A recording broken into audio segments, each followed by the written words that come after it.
안녕하세요, 여러분. 자, 이제 1번부터 풀어볼게요. 다음과 같은 조건에서 수익환원법에 의해 평가한 대상 토지의 가치를 구해보랍니다. 그럼 가격은 수익률분의 수익이었죠.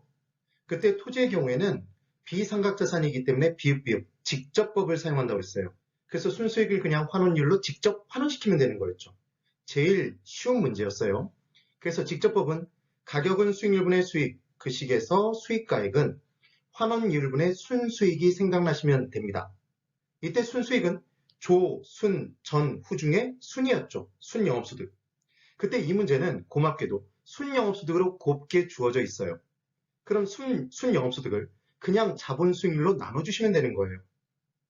그럼 3천만 원, 이때 공을 7개를 두들기시고 나누기 0.05, 5%니까 0.05로 누르면 얘는 6억이 나옵니다. 공이 8개가 나오겠죠.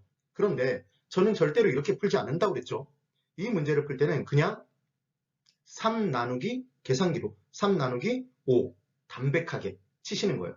그럼 얘는 0.6이 나오겠죠. 계산기가 사랑스럽게 속삭입니다. 0.6이라고. 그럼 6으로 나와 있는 숫자 배열이 6으로 나와 있는 건 하나밖에 없잖아요. 지금 5번밖에 없죠. 그러니까 얘는 당연히 6억인 거예요. 찾으실 수 있겠어요? 그러니까 0을 두들길 시간에 두들기지 마셔라. 지금 그 얘기가 중요한 포인트입니다. 그래서 답은 5번이에요. 자, 다음 2번. 다음과 같은 조건에서 수익환원법에 의해 평가한 대상 부동산의 수익가액을 구해보랍니다. 근데 지금 봤더니 유효총소득, 영업경비 이렇게 쭉 준 거예요. 그럼 이 문제를 풀 때는 수익환원법이라고 나오면 무조건 수익가액은 환원율분의 순수익을 적어놓고 푸셔야 됩니다. 그럼 순수익이니까 순영업소득을 구해야 되죠. 봤더니 유효총소득이었죠. 유효총소득 영업경비를 줬어요. 그럼 이 둘을 빼야 유효총소득에서 영업경비를 빼야 순영업소득이 나오잖아요. 지금 곱게 주지 않았네요. 그래서 4천에서 500만 원을 빼니까 얘는 3,500이에요. 그리고 환원율도 지금 바로 주지 않고 얘는 토지와 건물의 합이에요. 토지와 건물이 일체로 이용되고 있는 부동산이라는 거죠. 그때 토지가액과 건물가액의 구성비를 줬습니다.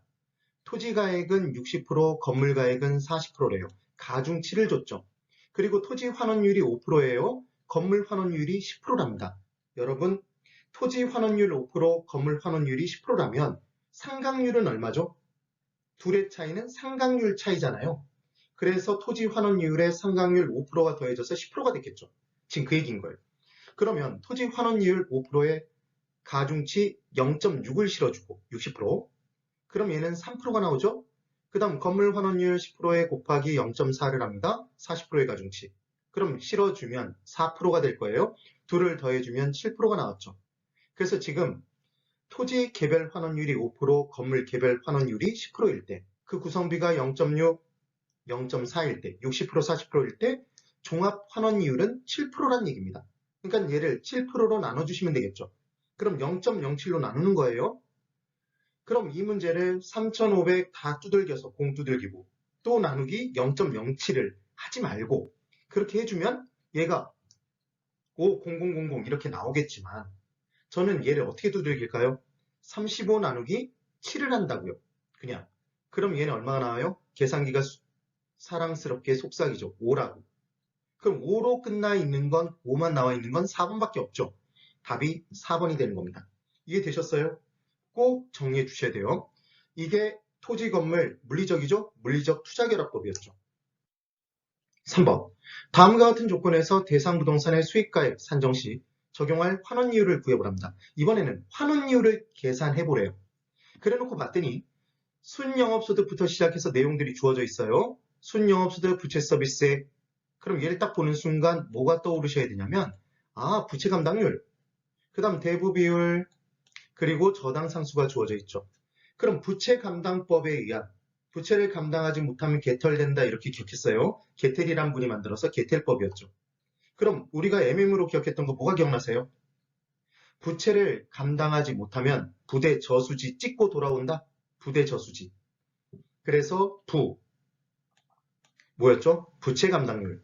그 다음 대부 비율. 이거 부채 비율 아니었습니다. 그래서 이 암기 방법이 필요했던 거예요. MM이.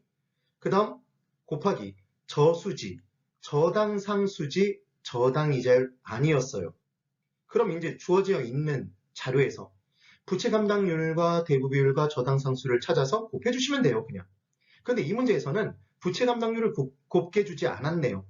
그래서 순영업소득이 부채 서비스액을 감당하는 비율, 그래서 순영업소득이 분자로 올라가죠. 그러니까 지금 연 2,400만 원이 부채 서비스액 1,200만 원을 감당을 몇 배로 하죠? 2배죠, 2배. 그래서 부채 감당률 2를 찾는 게 이 문제의 포인트예요.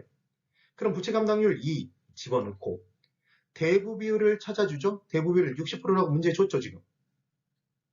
됐나요? 그 다음 저당 이자율이 주어져 있는데 얘는 사용하지 않는 거죠. 저수지니까. 저당 상수를 사용하게 돼 있어요. 그럼 저당 상수 0.177을 곱해주시면 그냥 계산기로 사랑스러운 우리의 친구 계산기에 2 곱하기 0.6 곱하기 0.177을 하면 사랑스럽게 속삭입니다. 0.2124. 그럼 2124로 돼 있는 건 5번밖에 없죠. 답은 5번이 되는 겁니다. 이해되셨죠, 여러분? 그래서 꼭 기억하실 건 부채를 감당하지 못하면 어디 간다고요? 부대 저수지 찍고 돌아오는 거예요.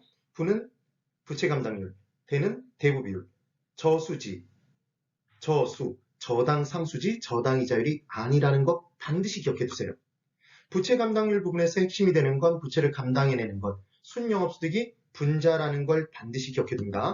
네, 오늘 여기까지입니다. 대단히 수고 많으셨어요.